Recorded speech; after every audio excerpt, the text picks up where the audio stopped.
So we were talking upstairs, and I was asking Caroline how she feels about doing intimate settings like this, because, Caroline does, big deal. Stop.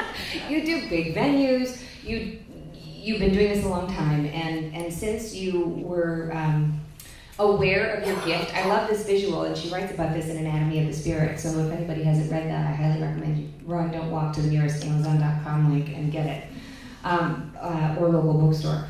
But basically, in 1983, I believe, you're a journalist, and you're smoking cigarettes and drinking coffee, and you get the epiphany that this is something that you can do, a medical intuitive, which means you can look at someone and explain why it is they might be feeling the illnesses that they're feeling due to an emotional connection of what's happening. So since that day in 1983, your life completely changed, and have there ever been days or years or decades where you wished you hadn't gone this route, or you've always been pretty clear that this is the way you should have been going?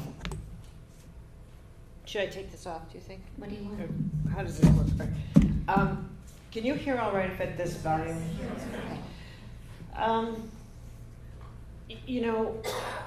It's an interesting life when you, and I'm sure this is probably true for a lot of you, and it is true for me, and that's that my entire life is the story of doing something that I never knew existed.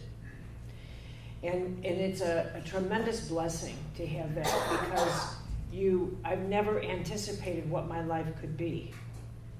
Or so when you say you're disappointed or whatever. Were there ever moments where you doubted this choice?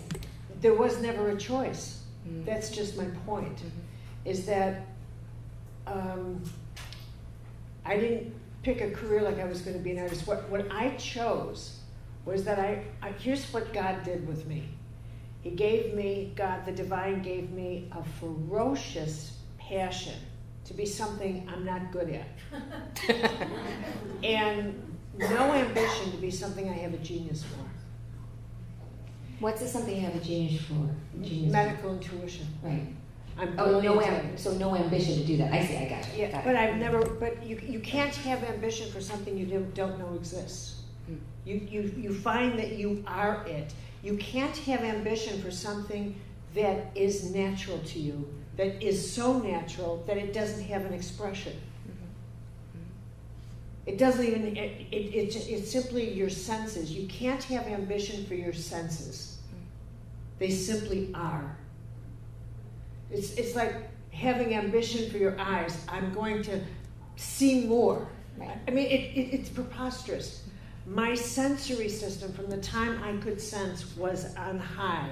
I mean, my mother's here, and she'll tell you that when I was a kid, we would be driving down the street. I would do readings in the houses.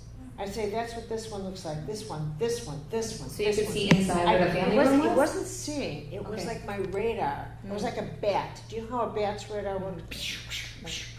It was like that. I simply got impressions, one after another, after another, after another. And it was my normal way. And you can't say, do you develop an ambition about what's normal about you? No, what's normal about you unfolds. And the thing that I'm so grateful to my mom and my dad, especially my mom, because I would talk to her about it all the time, is that so often I, especially since becoming a teacher and teaching all over the world, as I've been really blessed to do for the last 30 years, I encounter so many people who say, I thought I was so strange or weird because I, heard things or saw things or, my psychic senses or whatever. Whereas in my case, I was so safe in my intuitive skin, which I still am, that I had the other experience, which is wondering how in the world could you exist in your world? Not knowing what you know. How could you possibly function in the world being so frightened and not having your intuition a high functioning sense? How is it possible for you to even leave your door, the outside of your house, being so unsure of what's in the invisible world. How can you function so filled with doubt? I never had that. I've never had that. Never. I told my mother when I was 7, I will be a writer in this life. I told her when I was 9, I will never, ever marry. I saw it. I saw it as clear as a bell. I saw it. And though I tried to not, I was engaged last year, and I thought, I wonder if this will work. No. Now, I'll tell you something. I gave 4 engagements. She's not married now, okay, guys? So. But a part of me was like, I wonder if that vision is still intact. Right. But I knew it was. Yeah. And it was as if my life early on just sort of lined up. I saw it so clearly. So clearly. So for us, those, I shouldn't say us, for me, for those who might not have that clarity, I have to tell you, since I've been reabsorbing your work in the last couple of months, just today, I couldn't remember a password. You know, we are also password protected, and I had this moment of like, oh crap, I can't remember this password. And instead of freaking out about it, I got quiet. I did a grounding exercise based on one of your books, and I pictured my pineal gland turning on. Now, I picture this happening like a light bulb going on. This, and if you're not familiar with this, it's in the center of your brain, right? And it's like tapping. I pictured it going on like a light bulb, and I sat in this chair, and I pictured my grounding cord going from the center of my spine, and my heart connecting to source, and I just sat there, and I was like, you know this password, Jen, what the heck is this password? And once I got quiet, I heard it. And I typed it in, and it wasn't what I thought it was before other choices that I would have guessed. It popped right through, clear as day. And I thought, if we could all get that clear, if we could all get that moment, so for those who are out there that don't have the radar that you have, or have the time to get centered the way I did today, what do you recommend they do on a daily basis to try to tap into their true calling and their true intuition? Well, that's a huge thing, so I'm going to answer it, but it's a huge thing. Do you want to hear it? Yes. Okay. Well, first of all, intuition is, what is intuition? Okay. You have levels of it. So at the ground level, you're already well wired in. It's your animal instincts. You don't need to do anything. You could eat cat food and you're wired into that stuff. It's your survival intuition. So anyone who thinks, well, being a vegetarian or eating organic food is going to make you more intuitive than the next person, they're crazy. You are born intuitive. It's a sense. It's like thinking that if you eat organic, it's going to make your hearing better. This is nonsense. We drank a lot of Kool-Aid, and a lot of it's got to go now. Okay? And one of it is all this nonsense that if you're negative, that all illness is the result of negativity, and all this other kind of junk that I just want to throw out the window. I love your take on affirmations and the spiritual movement that's happening now. That you call, was it crystal crunchy crowd? You said it's like, but you're saying affirmations make you crazy because they just do. They're all what? He, I think, agrees with you. You agree with me? No comment. Oh, you have comments. Okay. I think that's all nonsense. Anyway. But the second level of your intuition, what you would call intuition, is actually self-esteem and self-respect. You don't have to do anything to develop intuition, but you do have to do a lot to develop your own sense of self-respect and integrity and your own sense of self. The question is, why do you not listen to yourself? Why do you not trust that gut instinct in yourself? That's where you find, because your gut instinct is always engaging with you. And you have to lower the bar. From the tiniest thing, it starts out with, your conscience is a high voltage part of your instinct and your intuition. Is this right or is this wrong? Is this truthful or am I telling a lie? Do you actually need to stop and do a whole big meditation to know when you're lying? You better not. Okay, you know it. Do you actually, this is your whole sense of self-esteem is based on whether you participate in acts of self-betrayal, whether you negotiate your self-worth. And the more you know that you are betraying yourself, your self-esteem, your intuitive, your whole inner self says, what are you doing? And as you lose respect for yourself because you are betraying yourself, the way you'll live with that is you'll find someone to blame, and that's why you keep blaming someone from your childhood or somebody else. And that's why people can't forgive. Because they need someone to blame for the reason they keep betraying themselves. And that's why when someone says they can't get their intuitive feelings straight, you can't get your intuitive feelings straight because the fact is you don't have to do anything to get your intuition straight, but pay attention to those tiny feelings all the time. You're so wired. It's whether or not you want to. You want to. And the speed at which you want your life to function as a result of it.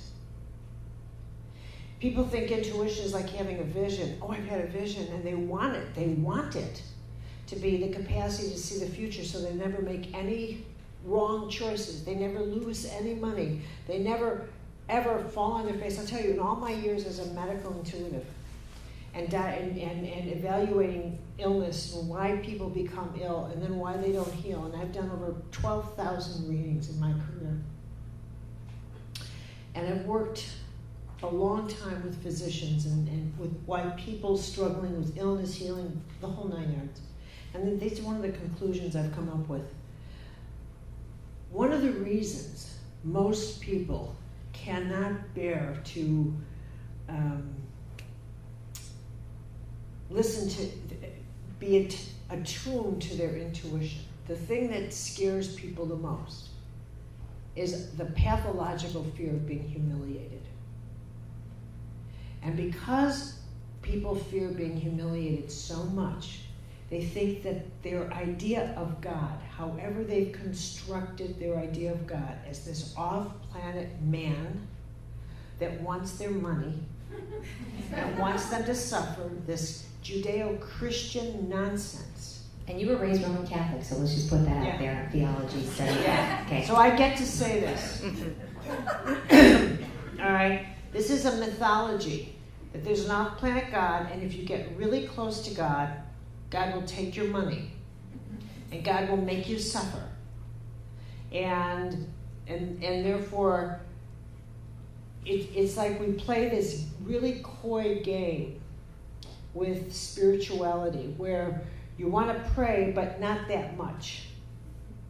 You want to kind of keep God at a distance, but sort of not. So you want to get close to someone who you think is sacred, but not that close yourself.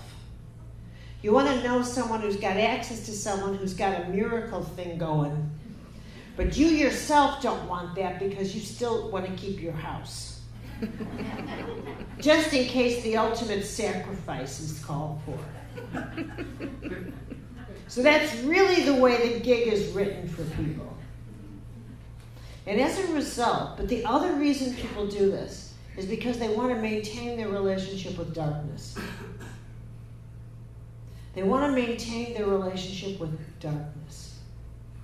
Is that because it's familiar? No, because it's convenient and it works. People do not trust light. They trust darkness. They want to make sure they can still lie. They want to make sure they can still do things in the dark. Whereas if you decide to tune into your intuition really, really fast, you have to own, I heard that, I'm clear. There's no other place to go if you hear your intuition. Whereas if you can stay in the darkness, you can say, I'm not sure, and then do whatever you want. We will. No, darkness. Right. I mean, it's like Judas, very smart, but look what he did with darkness.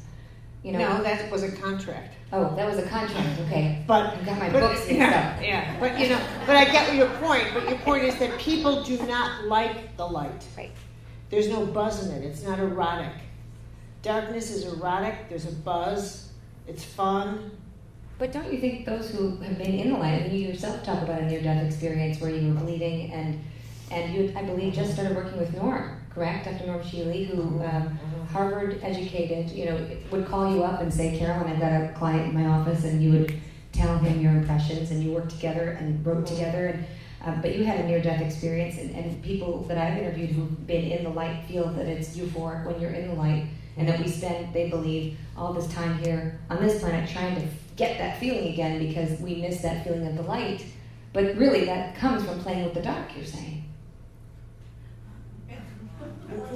No, I didn't say it comes No, I'm saying that our feelings of euphoria, like you say, playing with the darkness can be euphoric. So some people mistake that for light. Yeah. Euphoric. And people, well, let's leave the two. The reason people are not naturally drawn to the light, neither in themselves or, and that's not the way to put it. They have to be it's such an effort to work toward the light. It's hard work and people want to take a pill. It's hard work, there you go. Right. It's because there's no negotiating the light. Okay, there's no negotiating. And it's not sexy. And it's not, so we can say, oh, it's euphoric. Okay, but the thing is, what we have is a fear of the light. We have such a fear, we think that once, just like you have a fear of being fully healthy, and you do, and the fear is that once you're healthy, you cannot be vulnerable. That somehow or other, once you're healthy, you can never go into your excuses. You can never ask for help. You'll only be asked for help, but you cannot be vulnerable. Once you're fully healthy, then then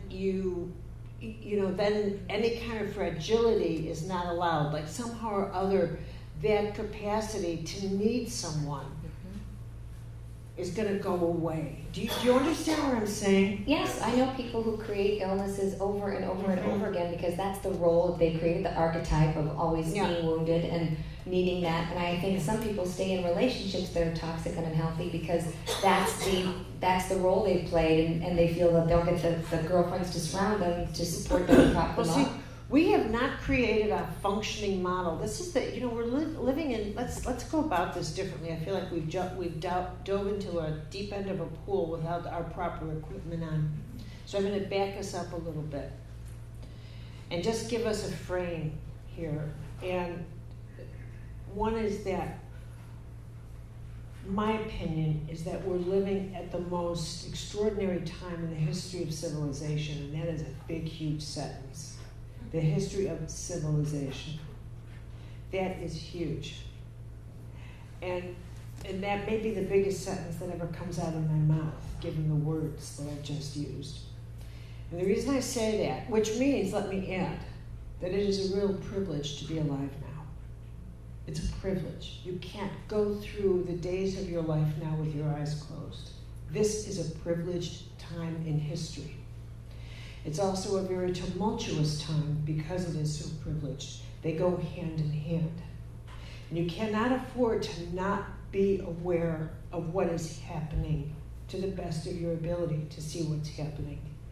Included in every single species, in every single country, in every single turning of every single molecule, within you, around you, above you, all over. There isn't anything, not any expression of life, that is not undergoing a profound transformation. Not anything. Not one thing.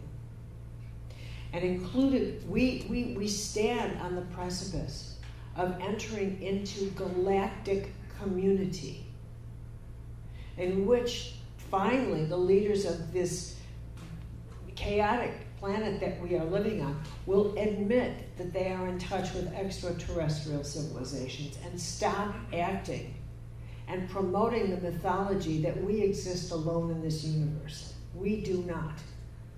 The former Secretary of Defense of Canada has been continually releasing videos in which he is, openly admitting that the Canadians have been in touch with 4 different groups of extraterrestrials.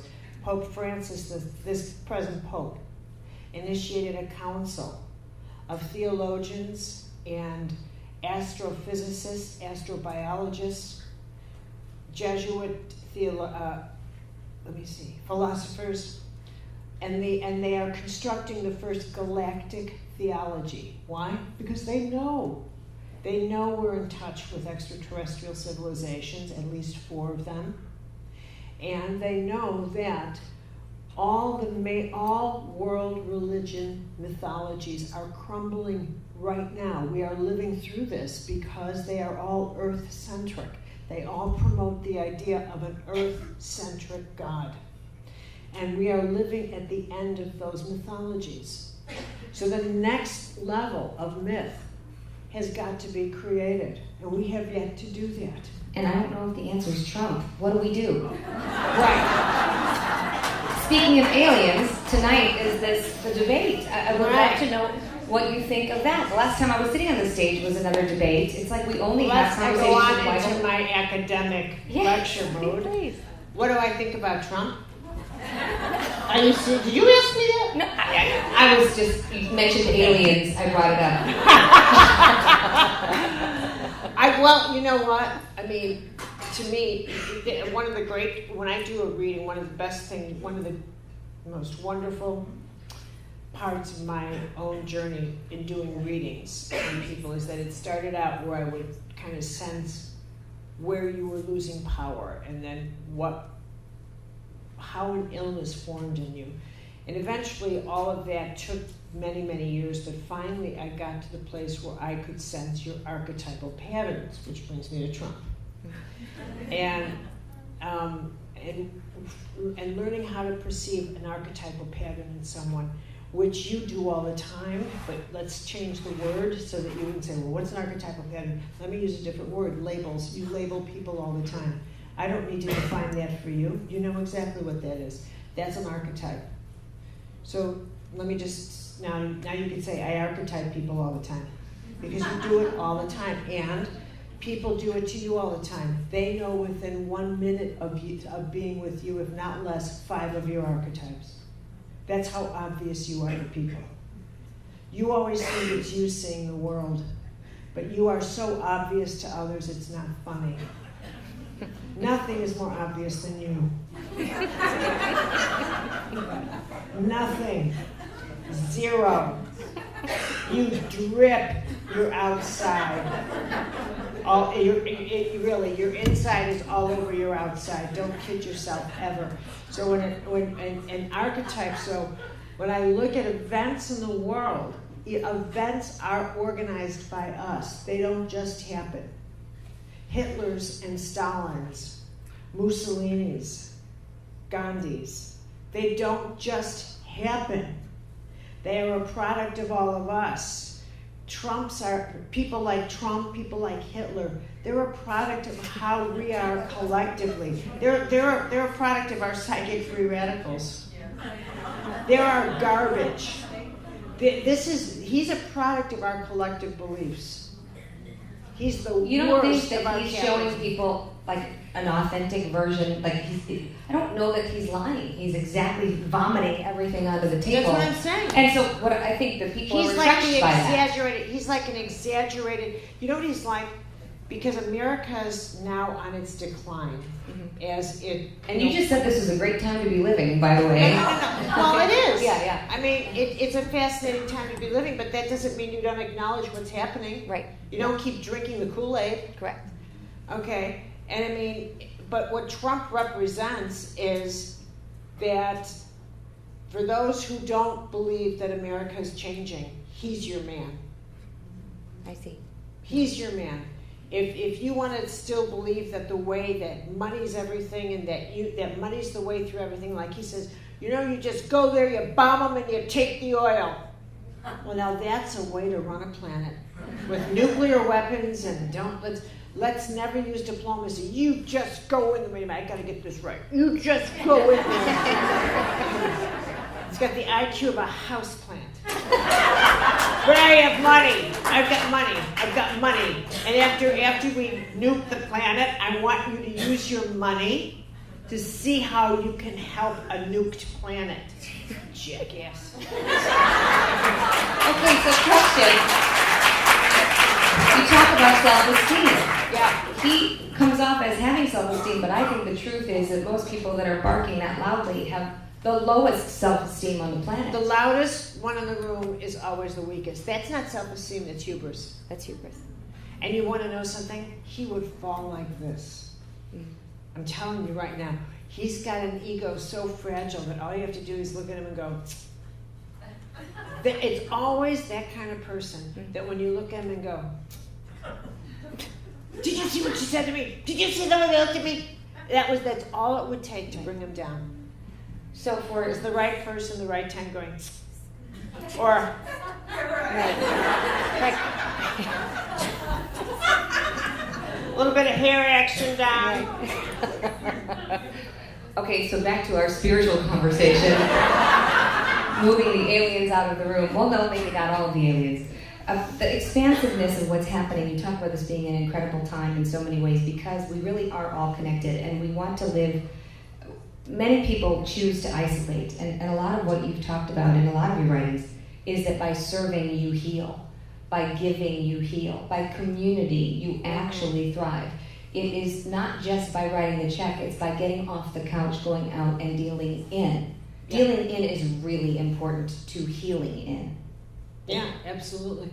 I mean, you know, at some point, everybody's life would, you know, if I had you before you were born, if I was your, like, angel preparing you to descend into life, and I'd give a timeline, and I'd say, now listen, there are certain things that are going to happen to all of you, so it would be in your best interest to, first of all, not take your own life personally. If I could give you some wise advice, because certain things will happen to all of you. And if you start thinking that these things are only going to happen to you, that's when you get yourself into trouble, because then you think you are an exception to life. And when you start thinking you're exceptional, that's when your suffering starts. The moment you think you're exceptional, the moment you want to be exceptional, and the moment that you believe that you were born to be exceptional is the day you sign up for suffering. Is it because you can never meet your own expectations, or because you're disconnecting from source and community and all it is? Well, you're disconnecting from your own nature. You are looking to be the exception, and the reason we are so lawless now, and we'll get back to service, I was actually going to take this back. The reason we've become such a lawless society and soulless, because we are both, is because we actually are living in where most people believe that their purpose in life is to be exceptional. That we have a society in which the people have a contempt for the ordinary. You know, they name their kids Sunshine, Meditation, Karma. and they say things like, here's my child, they're extraordinary. Really? And if you don't agree, they won't talk to you again. And they tell you that their kids are special. They're always so special. They haven't done anything, but they're special. What have they done to be special? Well, you at 7 telling your mom what was going on in houses like a bat, that to me is pretty exceptional and special. But she didn't tell me that. Let me be very clear here. I earned it once I was an adult. Got it. I didn't grow up thinking there wasn't a thing I had to do. I simply was born this way. Right. So that by the time I was 18, I was fully dysfunctional and couldn't leave the house. So you're saying we're creating a generation of narcissistic, dysfunctional human beings who can't, and the worst of it is, they can't, their survival mechanisms are not engaged because there's no reason for them to have to survive. Right. Because they're all wrapped up in helmets and washcloths, and it's not safe there, you know. God in heaven. So you're meant to service. Okay. So we should take all of our kids to Guatemala to build houses without helmets. Well, hey, before we came along, guess what? People survived the planet before, handy wipes and helmets. So, and they did just fine. But we got to get over ourselves, right? Have you had enough of yourself yet? However, in your life, there'll come a place somewhere in your late 30s, early 40s, and it's the crisis zone. I mean, if we were speaking astrologers, you'd know it is the Saturn opposition. And so it's organic. We're scheduled for it. And what happens is we lose our appetite for the life we're living. And we start craving a different path. And if I put it in spiritual terms, we lose our appetite for the life our mind created. And we begin to crave the path our soul would create for us. And that's when we start to seek a deeper path, which is the path of service. So instead of being takers, we want to become givers. We want to find something that is more meaningful and purposeful. And that happens. And sometimes an illness brings that on with people early on. Sometimes they'll have what's called a conversion experience. Something in their life transitions it for them. But if not, your own life will bring you to that point. It will happen. It will happen. And I know when I see people, oftentimes the kind of suffering I see with people mentally, the type of depression I see, the type of anxiety, the type of disconnect people have, because we no longer, it's not common to our language, it's not in our parlance to say I'm in a spiritual crisis. We say I'm depressed, we have anxiety, I'm in whatever, but it is not in our comfort zone to say I am in a spiritual crisis. I'm disconnected because you think it means something religious. I'm in a religious crisis. It's got nothing to do with religion. I do not deal with religion. For me personally, let me say it clearly, all religion is a costume party. I have no use for it except historically. And you're a big Jesus fan. Let's just put that out there. And I'm a what? A big Jesus fan. We were talking about it earlier. Yeah, you have I a am. huge prayerful life. Because saying that statement, some people might think that means you're anti. I'm not a fan of. I'm not a promoter of religion. Right. But I am deeply mystical. Yes. I'm deeply entrenched in the mysticism of theology. Mm-hmm. So I would say I'm a mystic. I'm into mystical theology, but I have no use. Religion is the politics of God gone bad. Okay, let's just be clear that that's what religion is. And it's all the same. That's why religion is nothing but trouble. But when you get out of all of that, and you look into the jewels, every tradition has these rich jewels, and in them I find the same jewels I learned as a medical intuitive about. This is where Anatomy of the Spirit came in. That the jewels of the soul and the jewels of the mysticism and what I learned about reading become exactly what's in your soul, the chakras, the tree of life. This is how we're created. And that's how I saw it's one and the same thing. You got to get out of religion. You got to stop thinking like an ordinary mortal. This is the greatest little jewels I can give you to go home with. Not that I'm kicking you out, but you got to have something worth your journey. And one is that we start out always thinking, growing up, it's natural to think that your way is better than someone else's way, because that's how we grow up, our way, our way, our way. And I will tell you, when someone says, why don't people heal? Why can't I get through this? In examination, when you examine how you're thinking, and And I said earlier, one of the best gifts you can give yourself is to not take your own life personally. I wasn't being funny. I'm actually giving you sound, mystic advice from a mystical point of view. I'm telling you that nothing in your life, you should ever treat anything in your life as if you're the only person to whom that has ever happened. Number 2, you should never approach anything as if there hasn't already been a solution for it somewhere. Which means that everything has already been resolved somehow. So you never tell yourself you're in a problem that doesn't have a solution. So don't be hopeless. Right. Never be hopeless. Mm-hmm. Yeah.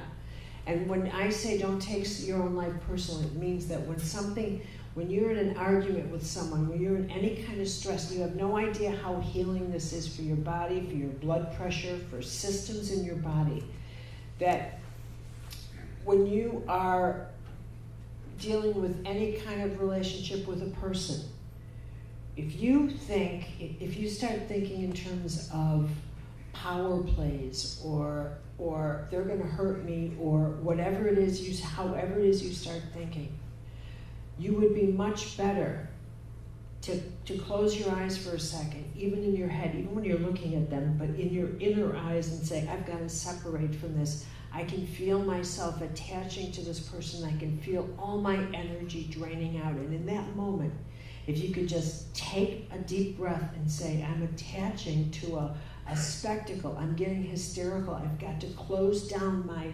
energy. Just shut my energy off so that I can stop myself just for a second. Do you know what I'm saying? Just stop it, because otherwise you'll feel completely gutted in that second. When that incident's over, you'll feel yourself gutted from here because you got attached to something that was essentially just a moment's illusion. And you can pay for that for years. How much illness do you think is due to spilling water on stage? How much illness do you think is because of absorbing other people's energy without the appropriate energy blocks? See, that's just it. I think a lot of illness is because everyone in this room, all of us now, you think of yourself as having 5 senses, but in fact, you should now think of yourself as having at least 10 senses. 10.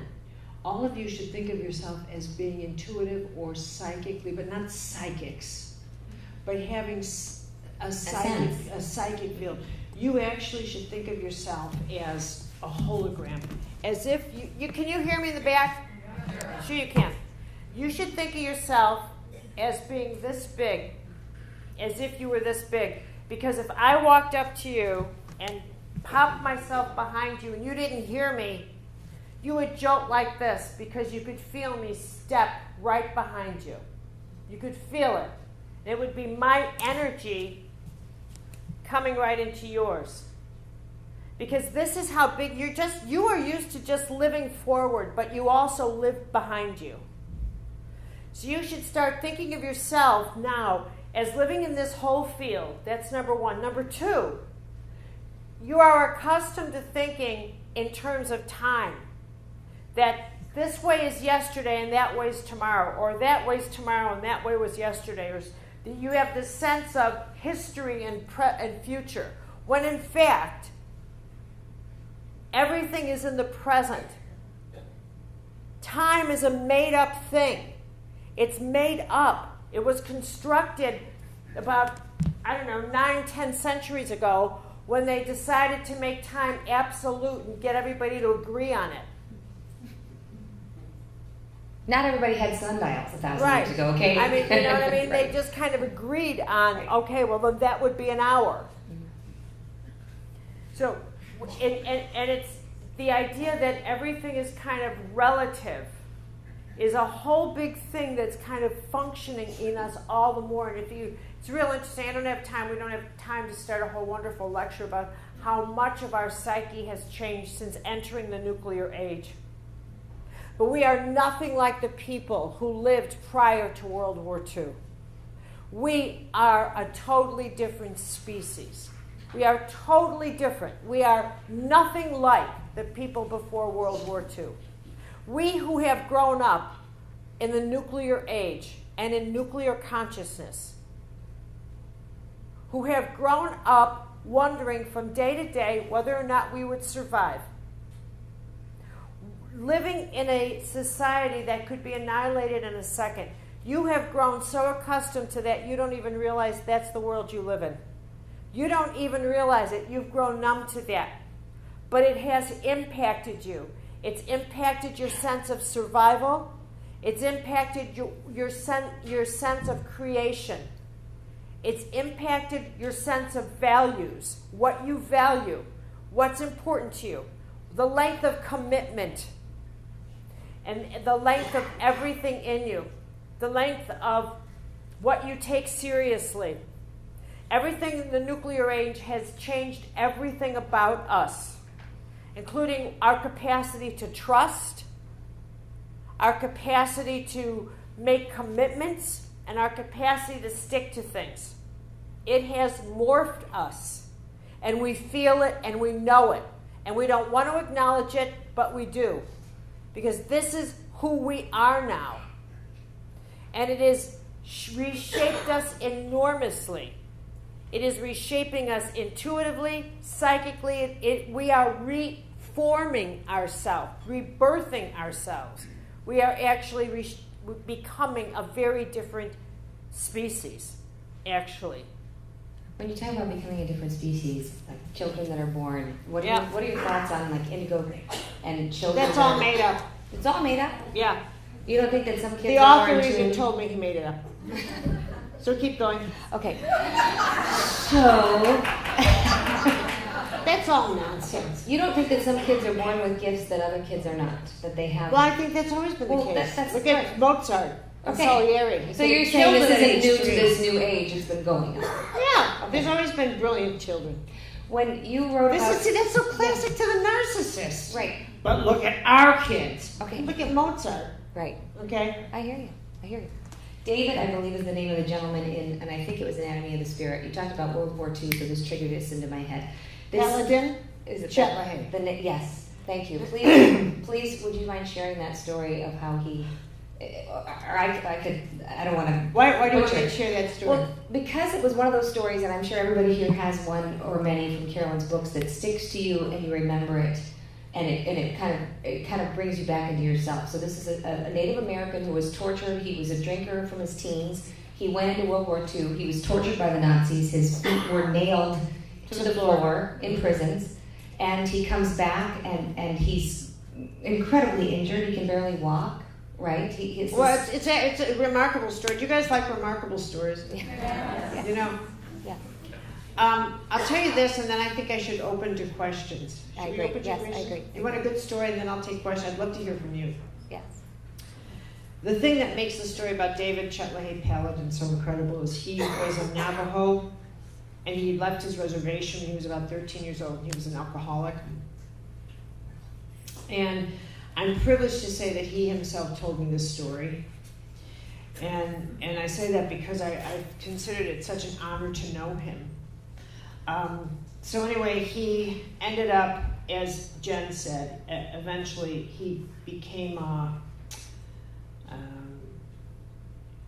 he was captured by the Nazis, and he was tortured. He was a spy.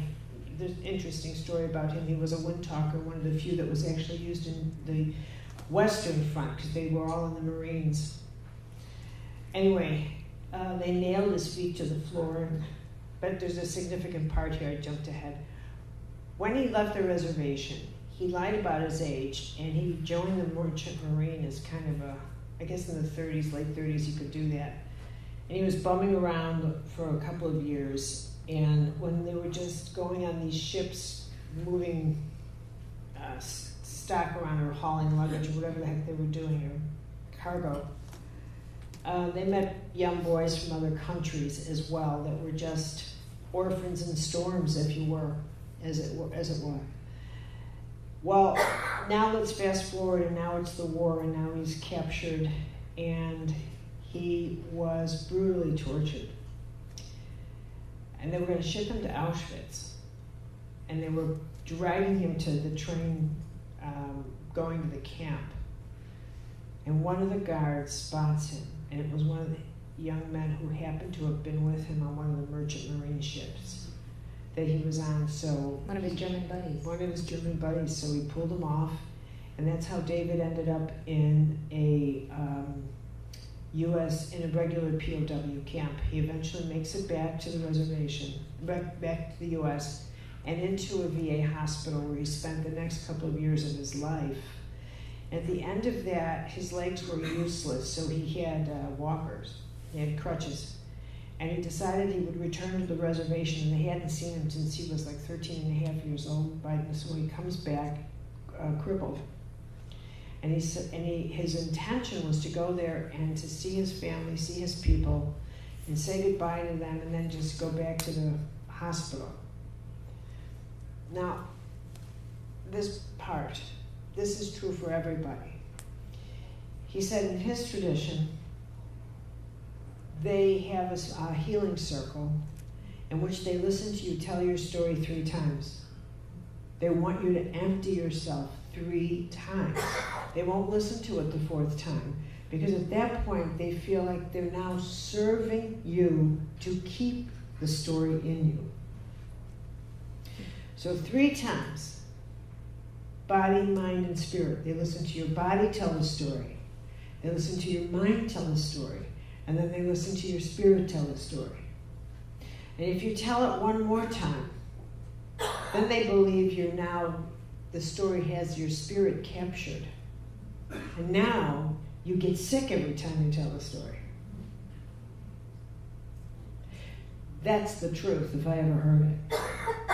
So he told the story 3 times, and they felt that it didn't heal him, and that he was not going to, he had to call his spirit back. So what they did was, he said they took my crutches and they put a rope around my waist and threw me into the end of the cold water, and they said, either you call your spirit back or we'll stand here and say goodbye and let you drown. And he said that's exactly what they did. And he said he was in the water struggling and struggling and struggling for his life, and in that he kind of went into the water and back again, but as he prayed for his spirit, what he saw was the men that he hated so much for what they did to him. And that he had to forgive them. He had to forgive them. And in the encounter of it, he had to actually let go of the resentment and hatred he had for what they had done, as if they were saying, look, I was doing my part of this war too, and it was not, when I said to you, it wasn't personal. The madness of war that goes into a person is not personal. What they did to him wasn't personal. It was the hatred of war going through you. We all channeled the hatred of war. Do you understand what I'm saying? And he was able to say that though it hurt you personally, the war wasn't created just to torture you. Okay? In his ability to see this, he forgave the men, and he got his legs back, and he became a Navajo medicine man, and he became a painter. I have one of his paintings in my home that he gave me, and he became a Christian minister, all 3. He was a remarkable man. Remarkable. The power of forgiveness. Remarkable. Thank you. We would love to open it up to you all who have questions. Wendy, do you have a wireless back there? Is Wendy here or Lazar? Is anybody here? Do you have a wireless? If not, just come up here and hang. Okay, anyone, come on, you guys have to, can we turn the lights up a little bit so I can get see? that blue thing out of my eyes. No, you must look at blue for the rest of your life. Oh my gosh, that is very blue. Okay, lights are coming up. Who's got a question? I know that somebody's got a question. Yeah. Smack that in the middle. Hi, stand up. Okay. Say it loud, say it proud, honey. I'm not really sure what my question is. Oh, okay. Then make something up. Okay. Sit back down. Oh. Can you turn that light off up there? Yeah, The go blue ahead. light. Good. Okay. I work in healthcare. I'm a physical therapist, and I see the patterns. I'm very fortunate to do what I do. Hold on, we're getting a microphone for you guys. Do you have a microphone? Why don't you use this one? I don't need one. Come on down here. It's not wireless. Oh, it's not. It isn't. Back. We're good. We got it. Wendy's coming. Oh. We're breaking the storm. Okay.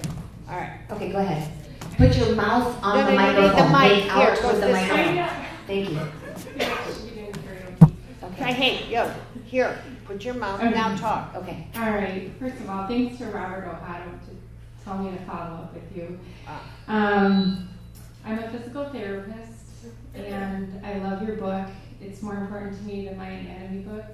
Which book? Anatomy of the Spirit. Oh, thank you. I think I've always been open, intuitive. I'm a twin. I feel very connected. I love seeing patterns in patients, and I can clearly see what's going on, the story behind them, and people that try to keep the story alive and things like that. And I'm to a point where friends, referrals, physicians are very open. They ask me what's going on, and I love what I do. Personally, I've had some major illnesses that have come out of left field, and I feel like I should have a handle on it. And Is she absorbing her illnesses? I don't know if I am, or, I work on myself, I work on When you issues. say come out of left field, everybody would say their illnesses come out of left field. Nobody says, well, I've been expecting you. I mean, really. It's true. I mean, but some of them I can see like chronic things, and I don't know if it's a disconnect I have, but sometimes I feel So like, get to your question. how do I do what I'm doing for others? I just can't, I don't know. I feel like I'm missing a link to be able to do that for myself. To heal myself or see an illness coming and work on it before Well, it okay. manifests. The idea that we can see an illness coming, I think you're asking yourself. Yeah, well- So drop that one, right? Okay, are we done with that? Mhm. Okay, enough. Let's move on to the second. Which is, how do you take better care of yourself? How do you heal? How do you recover? Mhm. We have such a ridiculous way of looking at things. We think that illness and healing should follow logic, and it does not. Mhm. I'm going to say this again so that it sinks in. We think that the world of healing and illness should follow a map that is logical. To it, there must be a reason, a, meaning singular, reason for why this happened to me. Mhm. And I know, here's another one of my favorites.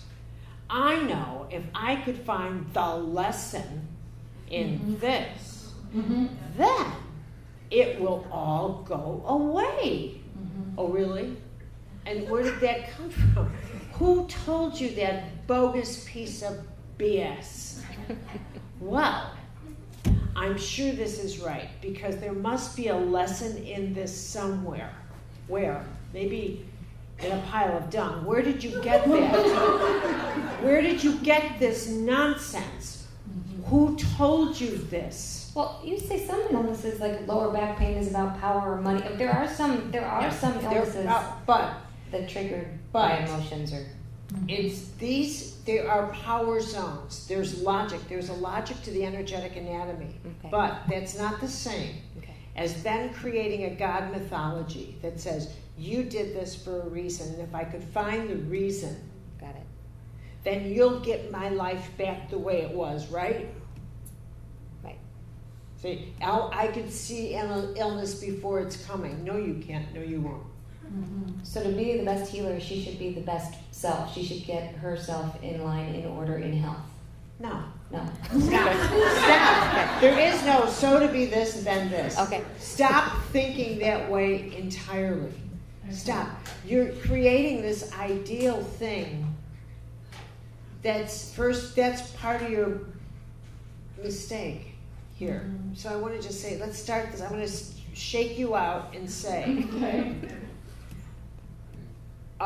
the stress in your body, the way you're feeling, however, why are you in your career, Mhm. don't weave these two together as if they're necessarily related. Okay. Okay, don't do that. Because you're going to always think then your job is making you sick. or that there's something going on in your job that has anything to do with your... Do you understand what I'm saying? Yeah, I don't think I think there was a time where I felt that, but I don't now. And with everything that has occurred, I feel a new level of opening and awareness. Okay. And I'm ready to be done with the illness that brings it on. What illness do you feel like you're dealing with? Well, I mean... You don't feel malignant to me. No. And I always can pick that up. Yeah. I don't feel any... you don't have cancer. You don't have a blood disease. I'm scanning you. You don't have any of those. The things that have happened, like I ruptured my appendix, I had gas. Oh, wow. You know? Wow. I've had brain surgery. I've had, shoulder. Now it's like autoimmune thyroid stuff. But when I look at it, I don't see that as me.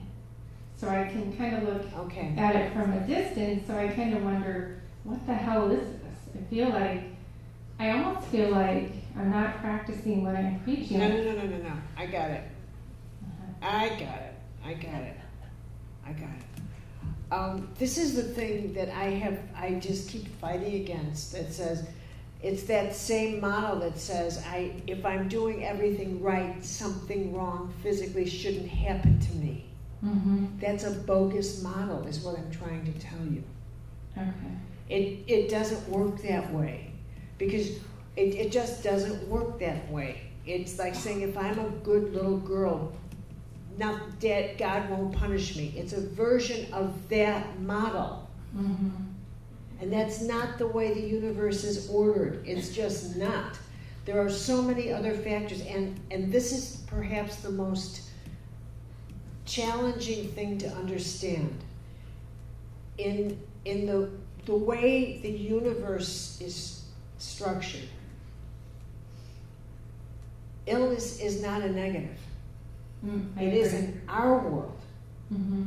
So that if we take our scale and use it, which is that we see it like it's a negative, it doesn't make sense at a higher level. That way of thinking doesn't make any sense. It just is. It just is. It just is. Mm-hmm. So now, if you looked at it like, this is just something I'm going through. Mm-hmm. For whatever reason, this is what I'm going through. It would be much better if I could take you out of the way you're thinking and put you here into a world where I'm just teaching you about law. Mm-hmm. Law and balance. The way of balance. The way of the mystical laws. The way of the yin and the yang. The way of the nature. Too much yin, too much yang. Too much balance. It's got nothing to do with right or wrong, good or bad. Lesson, this or that. Stop with that. That's for children. Mm-hmm. Now when you're just dealing with the flow of creation, just the flow. I just want to understand the flow of life in me. Mm-hmm. Just the flow of life. How does it flow in me? That's what Tai Chi is about. How does the life flow in me? And I seem to be, my body is finding difficulty with this flowing. Then I turn more toward this to pull more yang in instead of the yin. That's all. I'm not going to examine it from, did something go wrong? I don't even think that way anymore. Mm-hmm. Because I won't attract that. I'm past that way of thinking. I don't solve my problems that way through the right or wrong paradigm anymore. Mm-hmm. That's for people who live in polarity. I'm past that. Mm-hmm. Now it's just, never mind about the situation. I just want to balance the flow of my energy. Does that make better? It does, yeah. It's a much, otherwise, when you're in first grade and second grade, you've got to put it into a system of left and right, good and bad, up and down. Mm-hmm. And then when it breaks, it's, okay, which of these parts did I not do right? But as you get to be an adept master,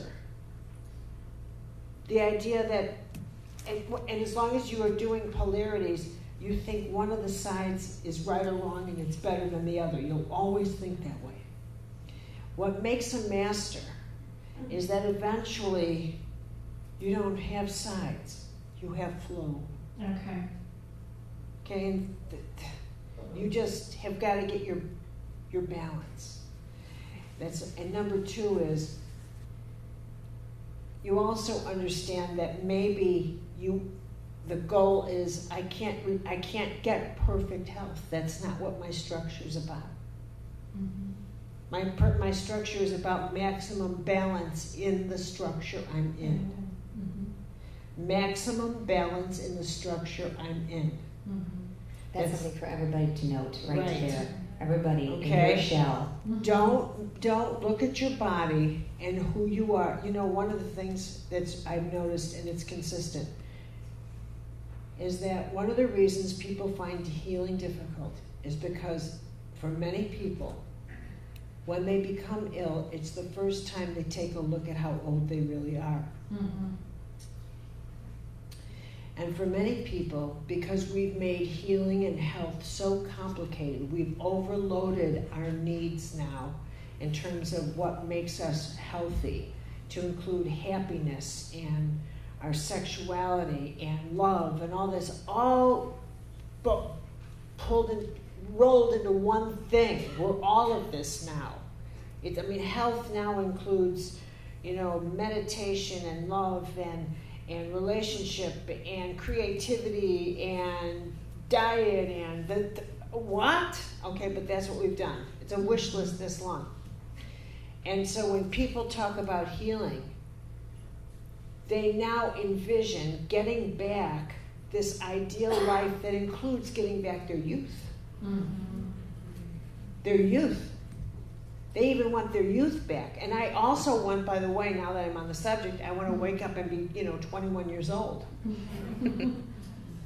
You have to work with the structure that you have. Mm-hmm. In the body you have. Okay. Thank you. Great. Thank Thank you. you. All right. Carolyn, want to pick the next There one? you go. Just pass the microphone. Whoever has it, has it. I see the hand up there in the back. Go ahead, Wendy. Just pass it back. Somebody give me a time check, please, because Carolyn will sign Wait, it. it's 8:15. Okay, got it. Good. What, I got another place to be? They want you to sign their books. We have to be out of here by 9. I just wanted to make sure it wasn't 10:15. We've got squatters' rights. Okay, good. What? Go ahead. Hi. What? She goes, what? Okay. My husband passed away 2 weeks ago, very young, Oh, I'm so sorry. and I feel very conflicted because on the one hand, I know that death comes whenever death wants to come. Death comes to Yeah. babies, small children, Mhm. yeah, it comes to anybody, anytime. I think in America we'd like to assume that it comes to old people that aren't healthy, but that's just not true. So I get that. But then on the other hand, I have moments where it feels deeply personal. Both are true. And it's difficult because I'm going back and forth every day. It's both are true. Both are true. Today's the anniversary of my brother's death. I mean, it's his birthday, and he died 2 days from now. So yeah, I know exactly. How you do. But I mean, They just turned the projector on. What's happening? Are they putting a movie on our face? Okay. are you turning a movie on? Well, Bridge Over the River Kwai. Selma Bernadette.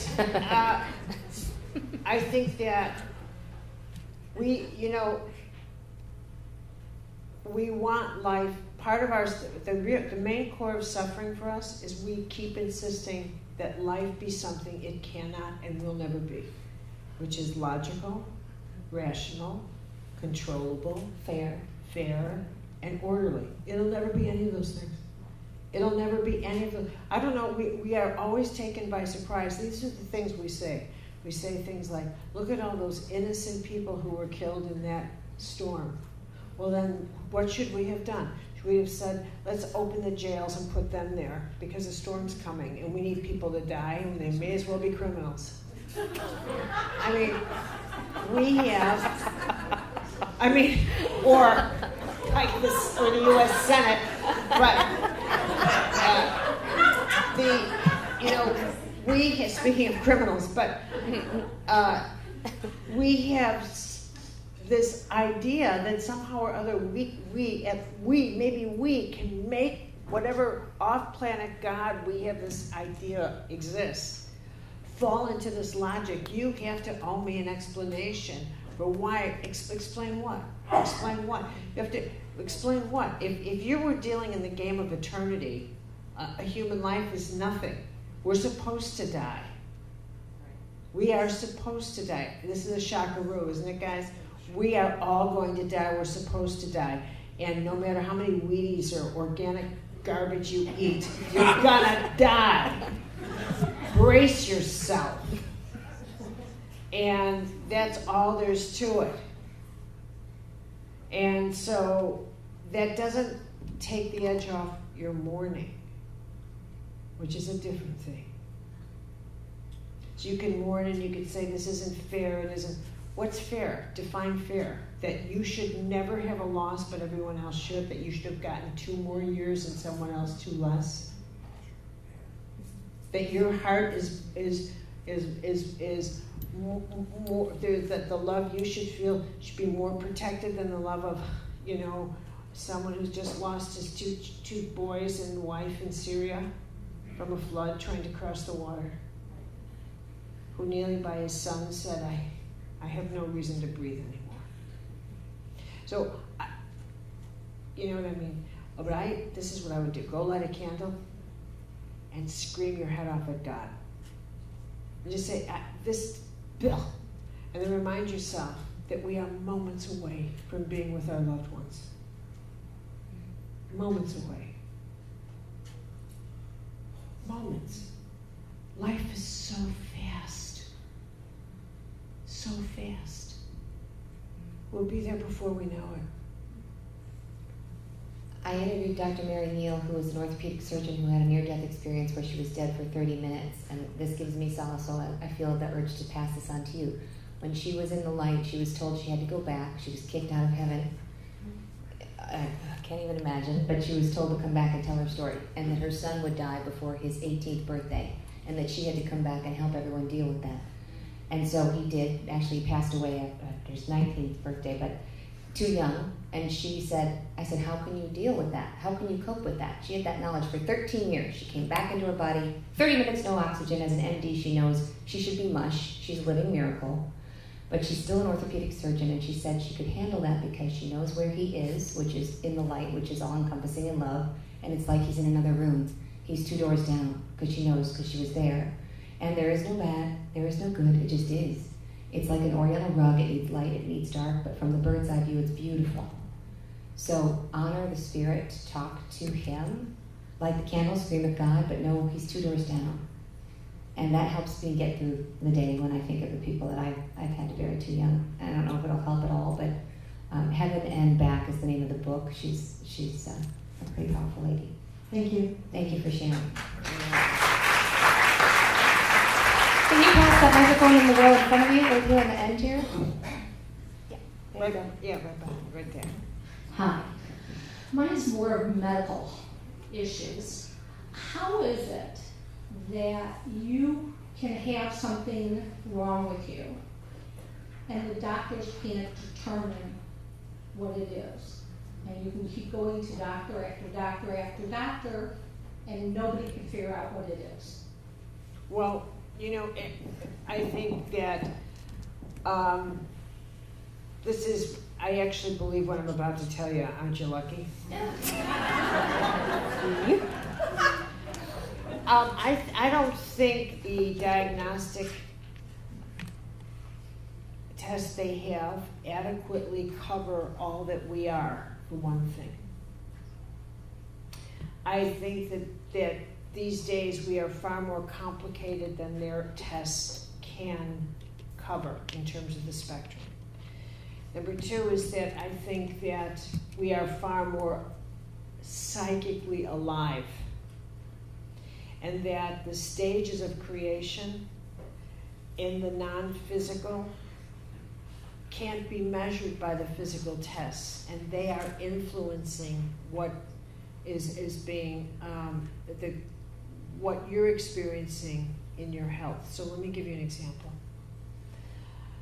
One time I did a reading for Norm, one of the times that I did a reading for Norm. By the way, I'm doing a workshop with Norm this last weekend here in Chicago. It's our very last workshop at CMED, my institute forever here in the Midwest. When is it, and are there tickets available? It's I think there's a couple, not many left at all. It's because it is our last one, and we're doing it the last weekend of September. So Norm and I will do our last workshop together here in Oak Brook. Mace.com, MYSS.com. So we are going to be together. So we're a rare team. Now, he and I did a reading, and this was on a dentist, and I said to Norm, this man has pancreatic cancer. And Norm said, no. I tested him for everything, and I said, no. I see cancer.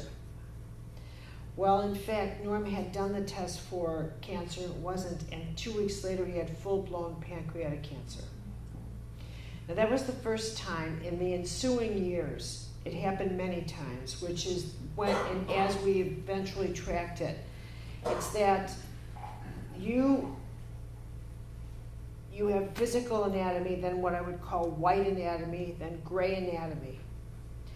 And if I find an illness, it's like the stages of creation. When an illness is beginning to come in closer to your body, you exhibit all the irritants, all the symptoms. You exhibit all the exhaustion, but it hasn't yet broken through your skin. It hasn't yet broken through your blood, but it's in your, what I'd say, gray anatomy. So you are experiencing it in your energy field so strongly that it affects your aches. It's affecting your energetics. So you'll say, God, I feel low energy and I have energetic, and you might have inflammations, and you might have all kinds of odd, like energetic symptomologies, but there's no actual dis-ease because it hasn't become one yet.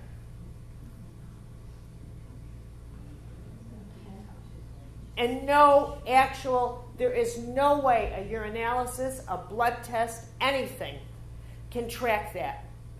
Now, we have to, and this is where medical intuitive comes in. That's where my genius comes in, because it was there that I would say to Norm, if that person can do this, that illness will not become physical. That's where I'm helpful. By the time an illness becomes physical, well, what do you need me for?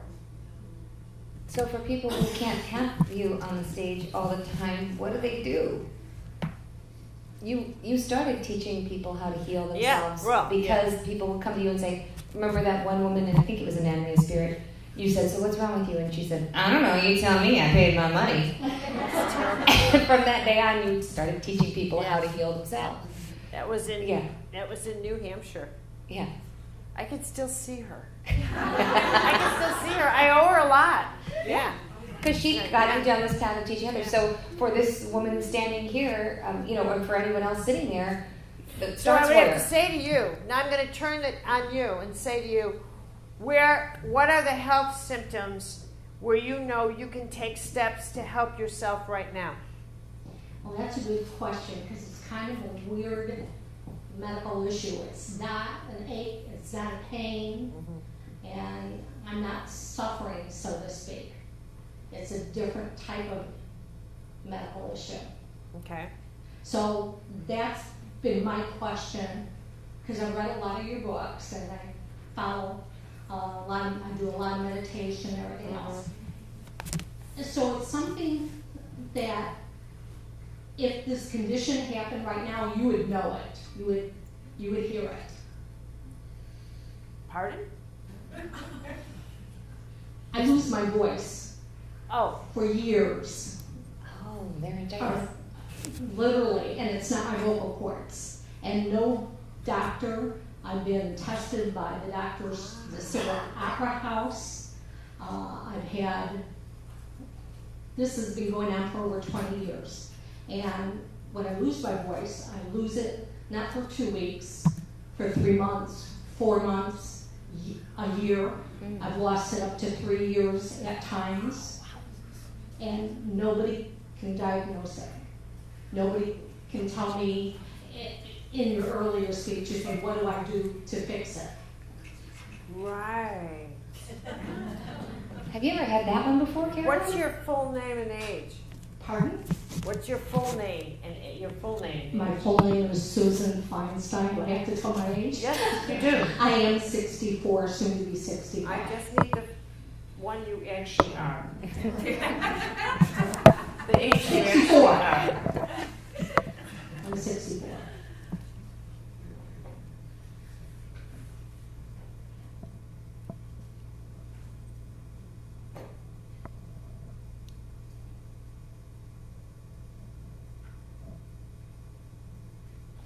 Alright,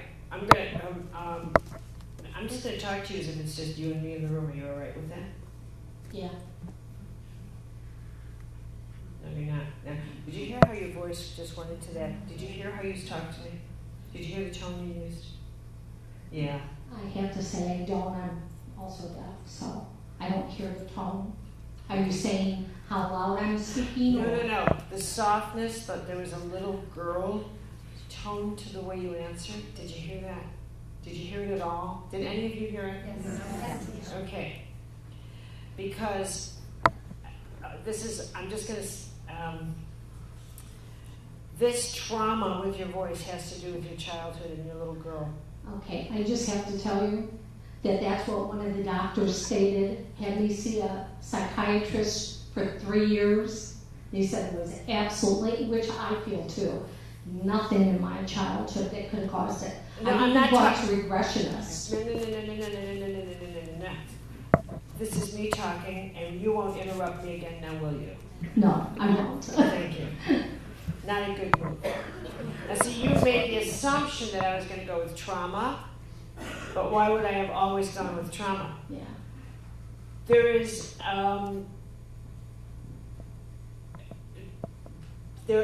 a little girl myth. There's some kind of missing, there's something, you immediately went into a little girl for me. Now, don't look at trauma. I'm not interested in trauma.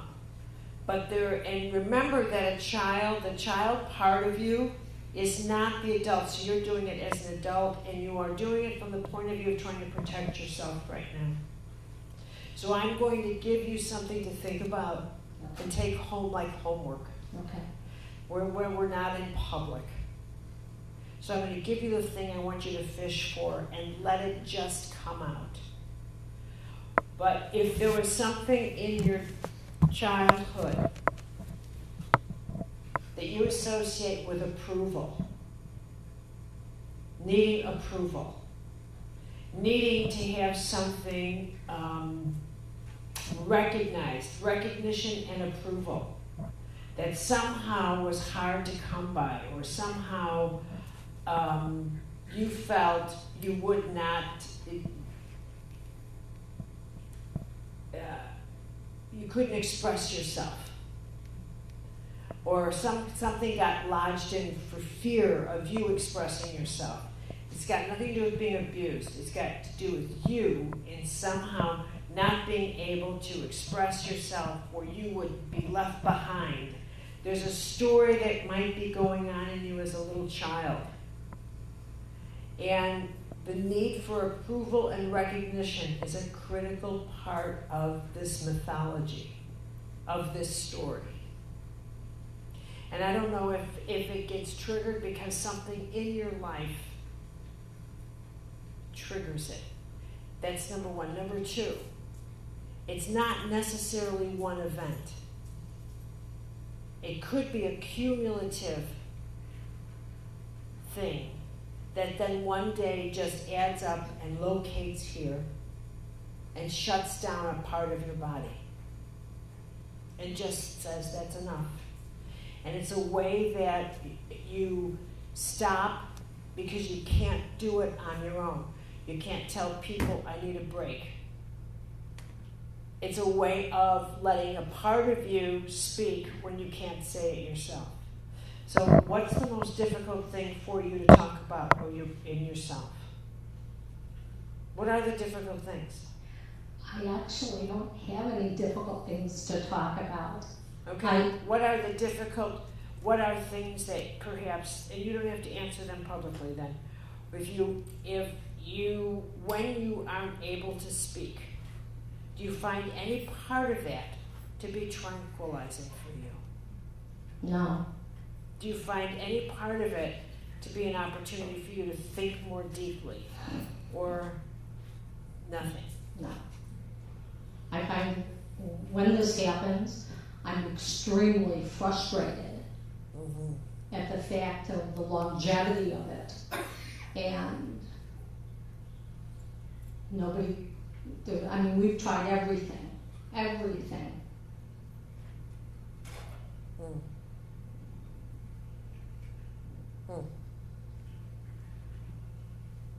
When was the last time it happened? About 4 months ago, I lost my voice for 2 months.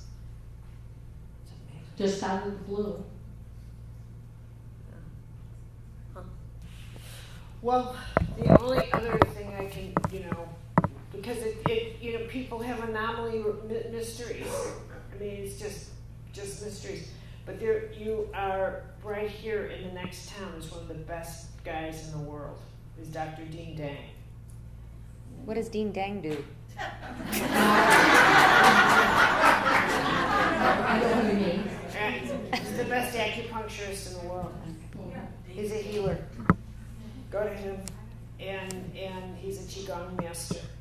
And if there's a psychic block, this is the thing we're going to learn about it. That's the best I can say. Okay, well that helps. Yeah. I haven't tried that. Oh, he's the best I've ever known. I'll tell you something. We so don't know how we work because we're so used to just treating our bodies, our bones, and our blood.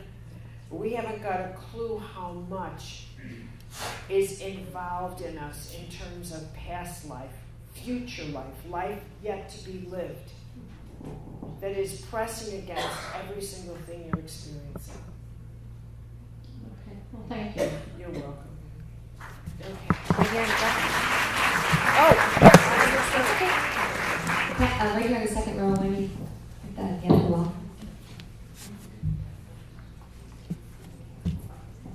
Hi. Hi. So I'm an intuitive in many ways myself.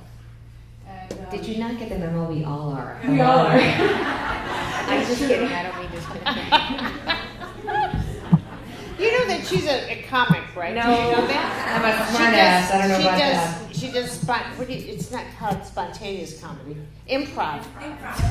Oh, it's like spontaneous. It's just being at my family's house for Thanksgiving is all I call it. Anyway, please. Okay, go ahead. Back to you. So I've had past life dreams. I've seen aliens, and I visited visiting aliens. Can't believe the conversation. Hello, I'm Miss. Go ahead. But I sort of I got breast cancer. I tried to reverse aging. I took a lot of hormone therapy. Why did you do that? Because I was rejecting myself. Because I mean, what are you, 96 now? Is this Benjamin Button revisited? What? So I'm 51, and at 40, at 38, I went into menopause. 37. So I was married, just married, wanted to have a baby. They told me I would never have one. I went to acupuncturists. I reversed it by some miracle and angels. I had this one baby. I had one shot, and I had it at one moment, okay? And then I went right back into menopause, and then I was in an unhappy marriage with a man who couldn't support me, and my son really had to. And so I took hormones to stay young and strong. And the other aspect is because I didn't want to accept that this is a genetic kind of a factor. There's a genetic factor involved. And I didn't want to really look at who I really was, right? So I wanted to be something greater than, instead of embracing and trying. So I took, and then I started getting into this pellet therapy, which is pretty aggressive with testosterone and estrogen, and I was going through a lot of stress, and then I remembered one day I felt this tingling in my chest, and I had just had a mammogram, everything was fine. I felt the tingling. I said, there's something going on, and I wanted an MRI, and I had one. And so I basically found my own cancer, the size of a piece of rice, okay? And then I went through all that, and now I feel like I'm having to really take an inventory of myself. So what can I do for you? What's the question? There must be a question in here somewhere. I feel like I feel like I'm a whole different person, that I may have cancer elsewhere in my body. What? I feel like I may have cancer elsewhere in my body. Okay. What's the question? Do I? Yeah. I don't know. Yeah. The spontaneous readings that happened came from a result of a question. But that's not what this is. Carolyn's not going to just look at I'll tell you one of the reasons it makes me nervous to do readings, and I'll tell you that, is that what I say today may not be true in a week. And you will hold it on to it as if it's true for a year. Because I know too much about how fast people change. I won't do readings like that. I will not. I refuse. Because I know that a person's health can change just like you can heal in a week. You can get cancer that fast. So I refuse to answer those. Now, you say you're very intuitive and you caught it the first time, so you need to just stay on top of your own health and not mess around with hormones. And one of the things you learn, and this is honestly, I don't get why we adore, bow to youth and want to live long, eat well, and then hate admitting our age. We are so schizophrenic. If you're going to take care of yourself, then wear your age proudly. Or die.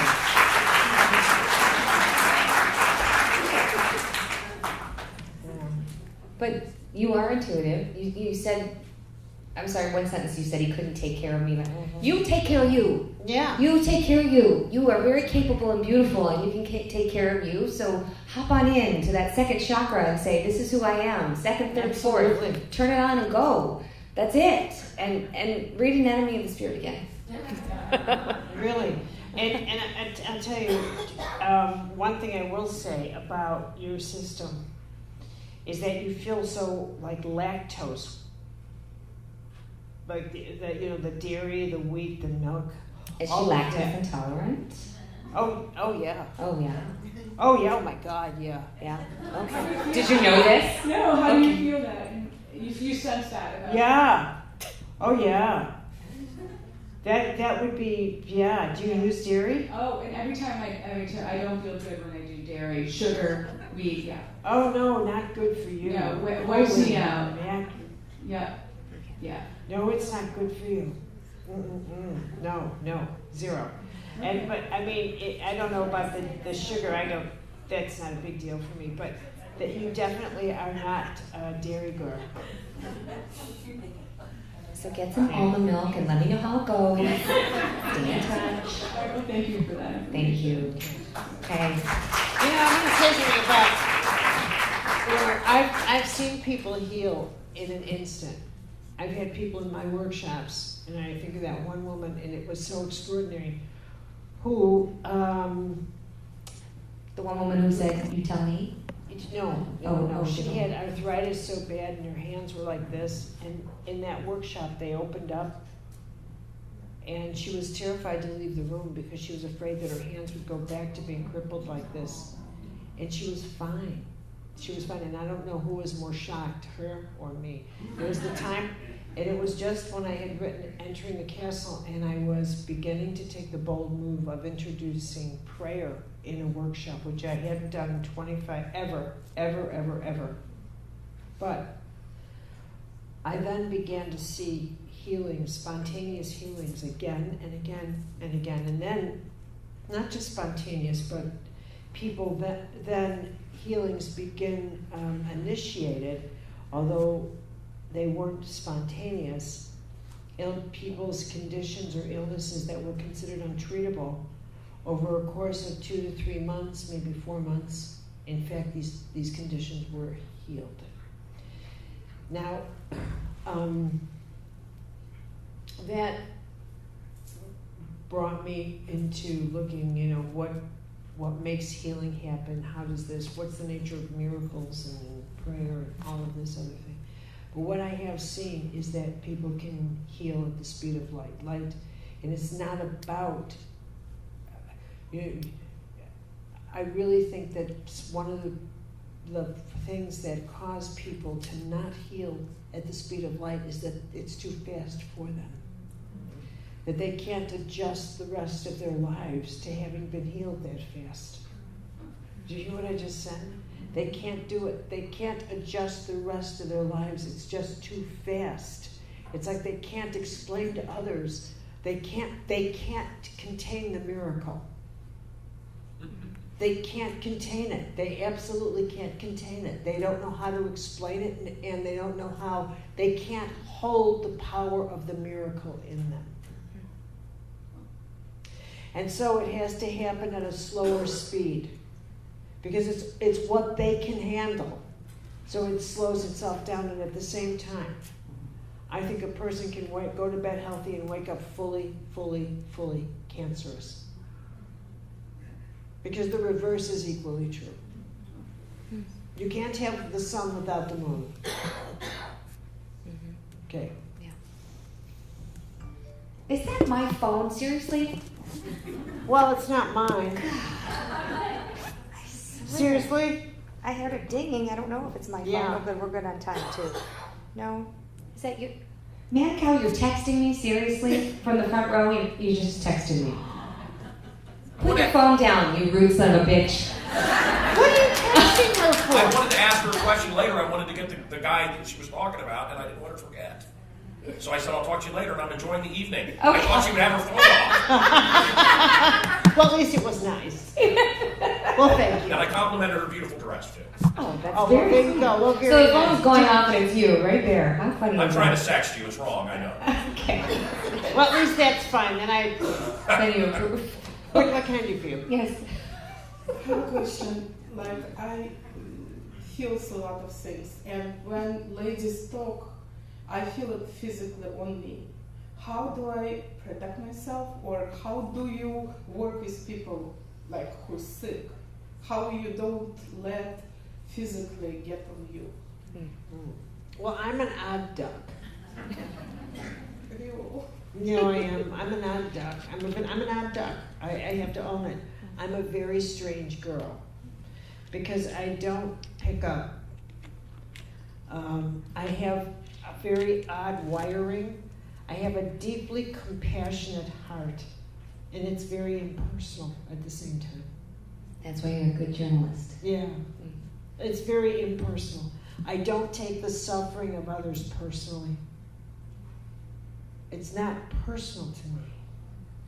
I don't know how to explain that. I don't know how to, the structure of life is not personal to me. So that I can be with people, I can hear you, I can listen to you, I can be with you all evening, and believe me, everything that you say, I can take it deeply into my heart, but nothing you tell me is something I haven't heard before. Nothing you tell me. It's just your version of it, which I totally honor, but it's very impersonal. And I don't see that it's my role to make your life better. It's not my role to explain your suffering. It's not my role. It's my role to explain suffering, but not your suffering. It's my role to help people find a way to be better, get better, but not make everybody better. I'm very clear about what my role is. And here's the last part. I don't care if you like me. I could care less. My role is to be the best teacher I can be. I am fundamentally a teacher. Secondly, I'm a very good medical intuitive, maybe the best. 3, I care more about the integrity of my job than I do about whether or not I'm liked. The integrity of my prayer life and my job is everything to me. And that keeps me completely unattached to you.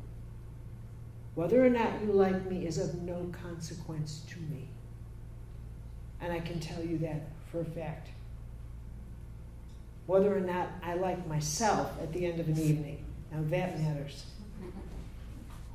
So somebody who might be feeling others, they're worried that the others are going to be Yeah. liking them or they're Right. taking that out. If you have an agenda with somebody, if you think, well, I don't disappoint them. But I don't know the lady. Like, I don't know. But So you're saying you're feeling she's okay, talking about her voice, and it's well, then, right. Yeah. well, do you have a fear of people? Do you have a sense that that you are, that is it all crowds that you feel a vulnerability to? Or just when people speak their illness? Maybe when people talk to me, like I feel it. when people talk to you, Talk to me, but yeah. not when they don't talk to you? No. Okay, so they have to be talking to you. She wasn't talking to you. No, she was like talking about the sickness, and somehow I Felt it in your Okay, throat? so she felt it. But so when somebody's talking to you, that's when you pick it up. yeah. Okay, so that's when it's personal. That's what I'm saying. It's when they're talking to you. Is it because you feel like you should be doing something, or do you make it? No. Yeah, You're too old. You can never say "I don't know" to me. Look me very clearly. Okay. That's not allowed. You have to say yes, no, but maybe this one. You can never say "I don't know." I want to help. Yeah. Okay, so when you're listening to someone, do you feel like I quickly have to solve this and fix it for them? Yeah. Okay. Now, when you now just open your arms like this. You're such a cutie. You remind me of my I could hug you. Now, this is what it's like when you're talking. If I was complaining to you about something, imagine that you did that. And it's like you saying, I'll solve all your problems. If I came to you and said, what a bad day, everything's going wrong. And you went like this and said, oh, I'll solve all your problems. And then after the conversation, I said, oh, I feel much better. And you're like this. Okay? Because that's exactly what I did. I came and I dumped it all on you and said, you do it. And I left and I thought, God, geez, I feel great. I love visiting you. And you end up feeling like, why do I feel so awful? You know, I have a favorite saint. And it's Saint Teresa of Avila. She's a Spanish saint. She's my patroness. And she was a Carmelite nun. She had a cloister convent, and in the 1500s in Avila, Spain. So when the girls entered the convent, they could never leave. But that didn't stop their families from visiting. And you know, in the 1500s, it would take them weeks to get to their convent, and they would come in and they would stay a week, stay 2 weeks, and they would, yakety, yakety, yak, and they would dump on these girls that never got to go anywhere. And they would, tell them, this, your uncle, this, your aunt, this, you're this, and here are these nuns locked in this cloister. And they would tell their daughters, and then you pray for us, you pray for us, you tell God to fix this, you tell God. And after 2 weeks of visiting their cloistered Carmelite daughters, dumping all this crap on them, they'd go away feeling like $1 million. Like they just hired 30,000 cloistered nuns to pray for them. they'd leave, the daughters would be like this. And Teresa of Avila saw this. And she said, you know what? You tell your family to stay out of here. No more visits. People like that you don't need. So what I'm telling you is when you have a sensitivity. You are like a little girl, a little innocent, who has such a soft heart that you don't know how to separate yourself from complainers or from people in the world, or to recognize now, and this one's difficult. I'm not supposed to help that person. I'm not supposed to help that person. That one's not for me. That one's not for me. It's very difficult to hold back. It's very difficult. But you almost, when you are this sensitive, I used to be just like you, and I realized I could not let people touch me. I don't hug people anymore. I don't like to be touched, and I don't like to be hugged. But I just can't stand it. I can't stand it. I go away like this. Even your mom? She's right No. here. No, but you know what I'm saying. By a bunch of people. Because I realized it's not that I'm not huggable and warm and cozy. I am all of that. But I can't have 24 strangers holding me after I've lectured like this. So you have to realize your own boundaries. So it wasn't just that person. It wasn't a stranger in this. It was that you connected and you somehow relate to a person. And that's where you have to think, this has nothing to do with me. You have to start, you have more strength than you realize. You have to, this is where you take yourself on. You build yourself up like a soldier. You're not helpless. You should never look at the world and say, there's nothing I can do, and treat yourself like you're helpless. Ever. You think this, I can't be around it, and that's all there's to it. Never, ever weaken yourself by the outside world. Never. Do you understand me? But you don't, you tell yourself, I can't solve these problems. They're not my problems. You know. The oxygen mask analogy that you've used in Sacred Contracts, put on your oxygen mask before, if the plane's going down and you have to do that's not mine. That's yeah, but you write about that in Sacred Contracts, and so putting the oxygen mask on before you help your small child, you just put on your oxygen mask. It's not your job to fix the world. It's Caroline's. No. No. But you know what I'm saying is that when you find yourself that sensitive.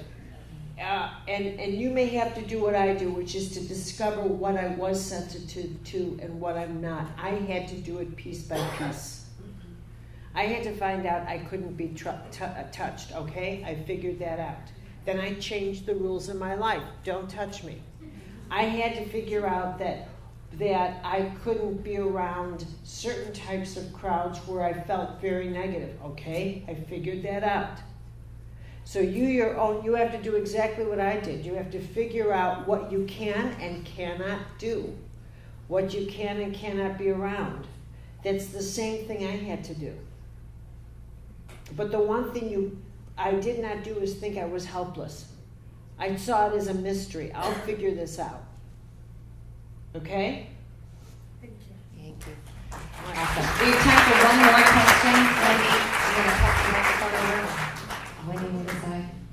I have a little bit of confusion about the concept that we hold on to our illness because it helps us stay wounded. So, not everybody. There's no such thing as a general statement. A lot of people do. Is there a benefit to the person with a chronic illness? Well, the person who holds on to it is doing it for a benefit. Yes. Even though you would give anything to be rid of it. You're saying there's still some benefit. Well, now, I am saying for the person who is holding on to it.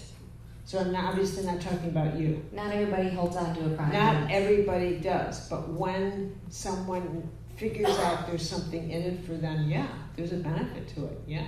And it's obviously, I wouldn't know the benefit. Or I would, Okay, time out. okay, You have a chronic illness. yes. Okay. So there's you, and then there's what I was talking about, so let's not cross the wires. Okay. Okay. And woundology, I was specifically referring to people who find a benefit to their wounds. They find street currency in them.